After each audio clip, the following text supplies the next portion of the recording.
L'opportunité de toute une vie ne vient qu'à ceux qui sont préparés.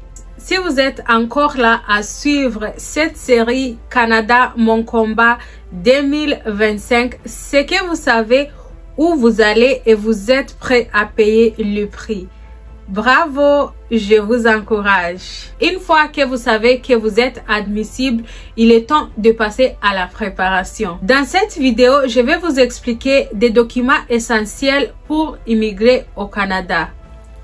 Premièrement, obtenez un passeport valide. Sans cela, vous pouvez même pas commencer. Si tu es là, tu veux immigrer, commencez par chercher ton passeport. S'il faut cotiser, s'il faut faire quoi, c'est ça ton premier projet, ok? Si dans votre pays, on vous donne passeport pour 10 ans, prenez pour 10 ans. Si on vous donne pour 5 ans max, prenez le max que vous pouvez. On ne sait jamais. La plupart des conseils que je vous donne, ce sont des choses que moi, soit j'ai fait, soit j'ai pas fait et j'ai regretté. Quand j'ai commencé mes démarches pour l'immigration, pour venir au Canada, mon passeport, j'avais seulement 1 an dans mon passeport pour que mon passeport expire. Au lieu de me donner un permis d'études de 2 ans, comme mes études c'est 2 ans, on m'a donné seulement 11 mois parce que mon passeport expirait dans 11 mois. Vous comprenez ce que j'ai dit? Et aujourd'hui, depuis que je suis arrivée ici, il faut voir les dépenses que j'ai fait pour renouveler mon passeport. Je pourrais pas annuler de venir parce que j'allais perdre du temps. En fait, il faut seulement, je vous dis, il faut seulement aller chercher vos passeports qui est valide, le temps maximum qu'on peut te donner. Il faut prendre ça, augmenter l'argent, il faut prendre le max et vous restez tranquille, vous dites, moi j'ai mon passeport. Deuxièmement, faites évaluer vos diplômes par des organismes agréés comme WES. Et les étapes là que je vous donne, ce sont les étapes qu'il faut forcément faire. Si tu décides que non, moi aujourd'hui je peux sauter étape 1, 2, 3, je vais arriver jusqu'à étape 5, tu vas arriver à 8, tu seras obligé de revenir à 2. Tu perds le temps, tu peux tout perdre. Tu vas perdre l'argent, ça c'est sûr, tu vas perdre l'argent. Donc il faut faire les étapes comme il faut, ne sauter aucune étape, c'est important.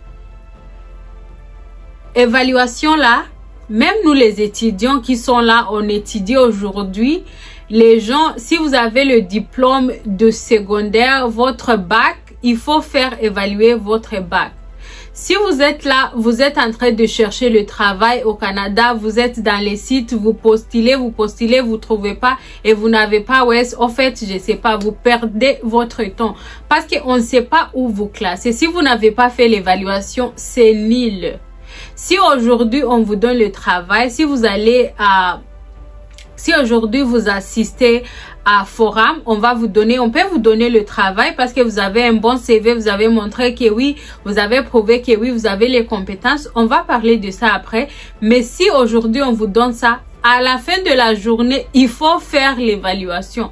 Donc, vaut mieux commencer maintenant, chercher l'évaluation là, c'est combien. Je vous mets le lien pour l'évaluation, je vous mets le lien pour WES. Normalement, WES prend 3 mois pour faire. On dit 1 mois à 3 mois ou bien plus. Ça dépend, il y a combien de gens qui font. Maintenant, actuellement, il y a beaucoup de gens qui vont faire. Donc, vous imaginez, vous allez attendre pendant longtemps.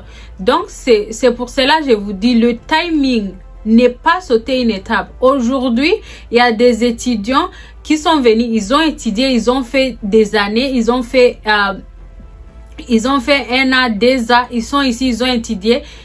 Ils vont pas avoir leur permis postgraduate work permit parce qu'ils ont retardé de faire soit le WES, soit le test de langue, l'évaluation de leurs documents. Donc, il faut faire.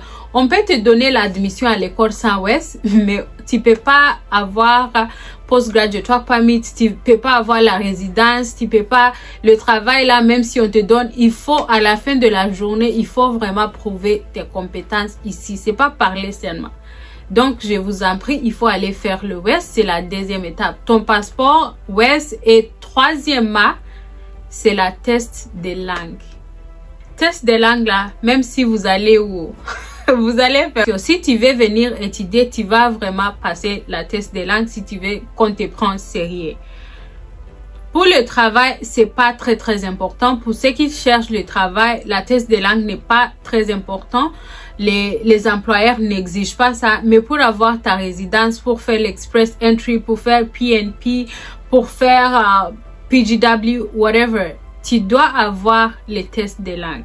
Moi, ce qui me motive même plus, et je vous encourage, même si aujourd'hui, tu parles pas bien français, tu sais pas écrire en français, tu peux toutefois apprendre. Je vous dis et je vous promets, il y a des anglophones, les gens qui ont l'anglais de Nigeria là, nés au Nigeria, mais ils parlent français. Ils sont partis, ils ont pris 6 mois, ils sont partis au Bénin, ils ont appris le français. Tu prends les cours. En fait, si tu sais ce que tu veux, tu vas travailler pour ça. Des Indiennes qui parlent français à cause de l'immigration. Donc, si aujourd'hui tu es là, tu te dis, moi si je pars, je sais même pas écrire en français, mais je parle en français, commence à apprendre. Tu peux apprendre sur YouTube, il y a des cours sur YouTube. Tu peux partir à t'inscrire dans un cours d'histoire. Tu peux faire... C'est possible. D'ici 3 mois, 5 mois, je te dis, tu peux parler français, tu peux écrire français. Tu apprends seulement pour le test. C'est pas apprendre français en général, mais tu apprends le français pour le test. Il y a des cours pour ça. On t'apprend et tu pars, tu fais le test. Tout ça là, c'est une question de volonté. Si tu veux, tu peux faire. Si tu veux, tu vas passer. C'est une question de volonté. Comment? Like, how much do you want this? C'est tout. C'est tout ce qu'il faut. Les 3 essentiels. Donc, ce qu'il faut retenir, c'est que les 3 choses qu'il te faut absolument, c'est ton passeport, l'évaluation des documents et le test de langue. Tôt ou tard, tu dois montrer ça. Tôt ou tard. Au Canada, chez toi, tôt ou tard, tu dois montrer ça. Donc, si tu veux te préparer en avant, vas-y. J'aimerais savoir quelle étape vous semble la plus difficile. Dites-le moi en commentaire.